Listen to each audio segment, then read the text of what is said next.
Este programa es presentado por Loyalty Insurance.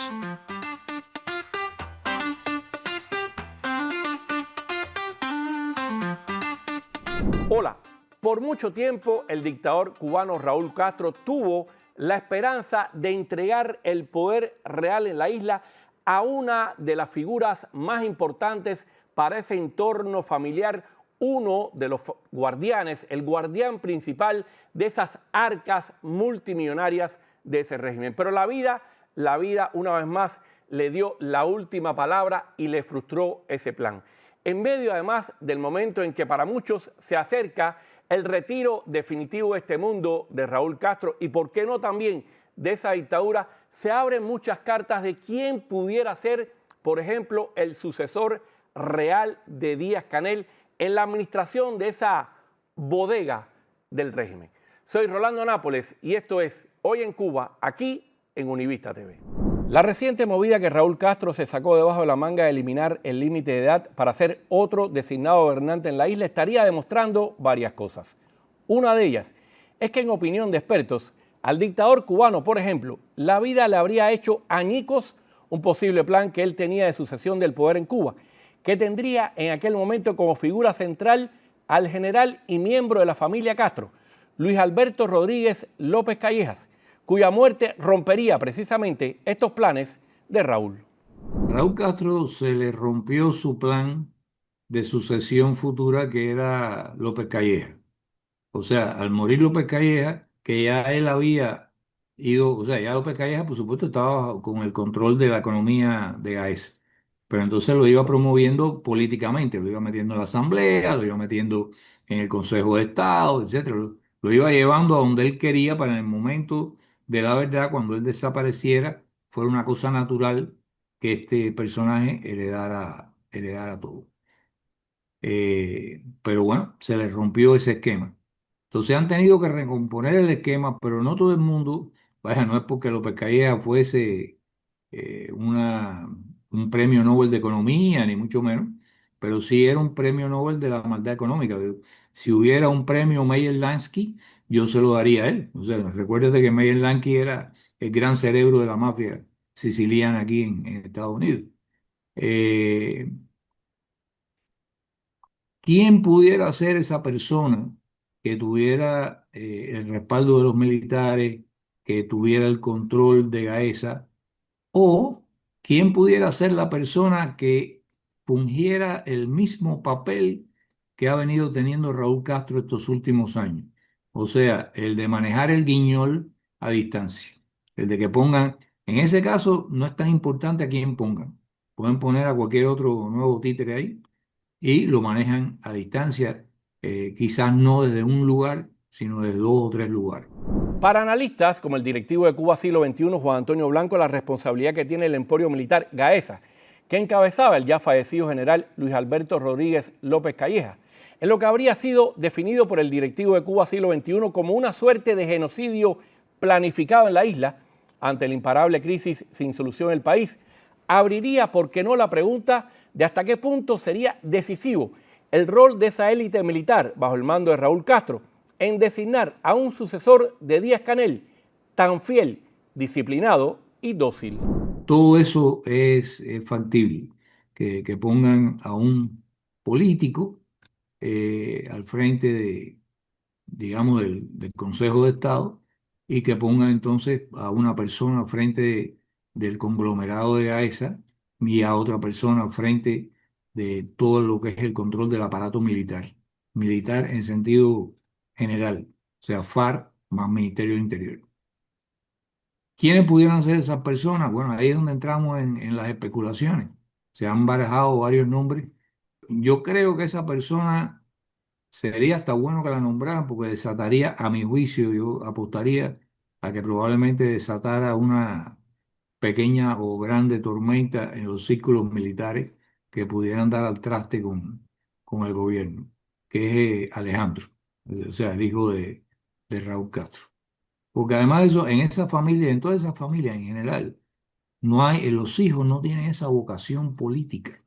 O sea, los hijos, como nueva generación, al fin ven eso como un país fracasado, un desastre, y son, a fin de cuentas, parásitos que tratan de alimentarse como sanguijuelas en medio de ese desastre, unos por un lado, otros por el otro, pero heredar políticamente ese barco Titanic hundiéndose, no creo que haya muchos, si es que alguno, que tenga vocación. Tras la movida de Raúl Castro de eliminar el límite de 60 años para ser designado gobernante en Cuba, comenzaron las apuestas para ver quién podría suceder a Díaz-Canel en ese puesto. Se ha hablado de varias figuras, entre ellas Roberto Morales Ojeda, que ha estado en los últimos tiempos alrededor de Díaz-Canel y es el secretario de organización del Comité Central del partido. También de Manuel Marrero, que es el primer ministro, y para muchos, los ojos de esa élite militar de Raúl Castro en la administración de la bodega en Cuba. Pero igualmente hay algunos que han hablado de esa posibilidad de que, ¿por qué no?, el hijo de Raúl Castro, Alejandro Castro, pudiera tener la pretensión de tomar ese mando. El único que es un fanático y un psicópata es Alejandro.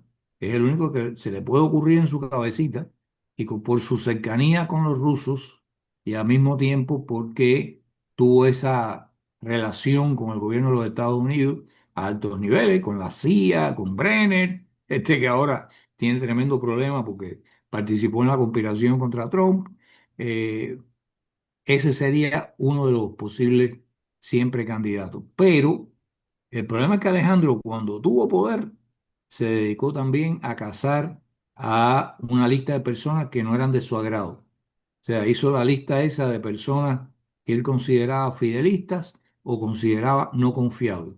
Ahí metió a, bueno, a Pérez Roque, a Laje, a Alarcón, a todo ese tipo de personajes civiles, pero también se metió contra Furry, contra el ministro, el que fue durante mucho tiempo ministro del Interior. Y cada una de esas personas, sobre todo en los mandos militares que son más estables, tienen un conjunto de amigos que vaya, se vieron con muy mala cara lo que este personaje estaba haciendo. Y no fue tampoco casual de que, a pesar de, aparte del escándalo de las escuchas estas, del síndrome de La Habana, que fue virtualmente un ataque contra la sede diplomática, aparte de eso, se lo hicieran cobrar. Porque si hubiera sido en otras circunstancias, pues simplemente no le pasa nada. Por otro lado, otros expertos tampoco descartan que con la movida de la eliminación del límite de edad para convertirse en gobernante en Cuba, el dictador cubano, quien irónicamente fue quien impulsó hace unos años atrás imponer ese límite de 60 años, ahora, como dueño total de la finca y el poder real en la isla, le haya perdido la confianza que tendría en designados más jóvenes, que se les vayan a descarriar y que también le hagan añicos su revolución. Yo creo que eso es una pregunta abierta. Nosotros nos la hacemos aquí, pero ellos se la están haciendo allá. Yo no creo que ellos han puesto el huevo todavía. Ni siquiera creo que Raúl Castro ha puesto definitivamente el huevo. Está tanteando por acá, por allá, para ver lo que deja atrás. Aunque él puede ser que sea también parecido a su hermano de que detrás de mí el diluvio. Pero bueno, tiene una familia de la cual se ha ocupado más que Fidel de la suya y le ha dejado un imperio de riqueza y de privilegio y me imagino que no querrá que se pierda con una transferencia de poder. Lo que no parece quedar dudas es de que la jugada de Raúl Castro con el fin del límite de edad para ser designado gobernante en Cuba muestra que quien sustituya a Díaz-Canel tiene que responder a los intereses de esa élite militar que él tiene bajo su mando, para que intente ver si puede continuar con esa dictadura justo en momentos en que aumente el descontento popular en la isla ante la grave crisis económica en el país y la represión a los activistas y familiares de presos políticos. El primer visto bueno que tú vas a necesitar ahí es el de Raúl Castro, porque a fin de cuentas Raúl Castro es Gaesa. O sea, pero cuando muera Raúl Castro, ¿quién es Gaesa? ¿Va a ser una dirección colectiva? ¿Va a haber alguien que va a... Porque lo que sí sabemos de Gaesa es, y ese fue el error de mucha prensa occidental, lo que sabemos de Gaesa es que tiene una cultura no corporativa, sino conspirativa. O sea, esa no fue construida desde que la hizo Fidel, O sea, Fidel no creó AESA, pero creó Cimex y todas aquellas corporaciones. Esas fueron corporaciones hechas por órdenes de Fidel para operar de forma ilegal, haciendo toda una serie de operaciones ilegales que culminaron con el escándalo del narcotráfico.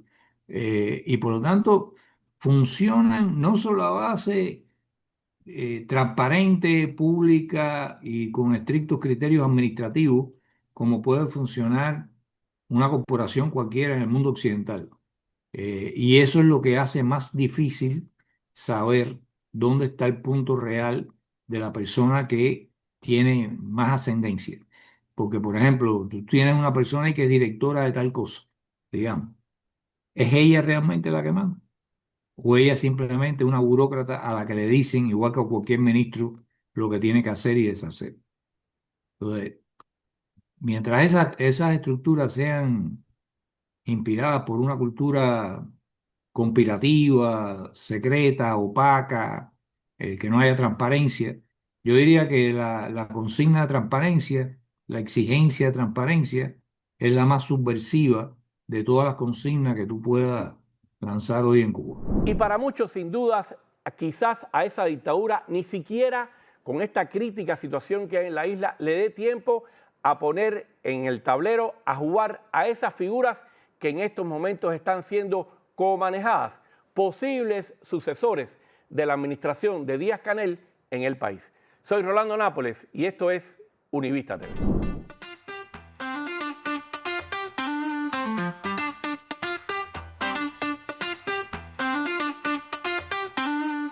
Este programa fue presentado por Loyalty Insurance.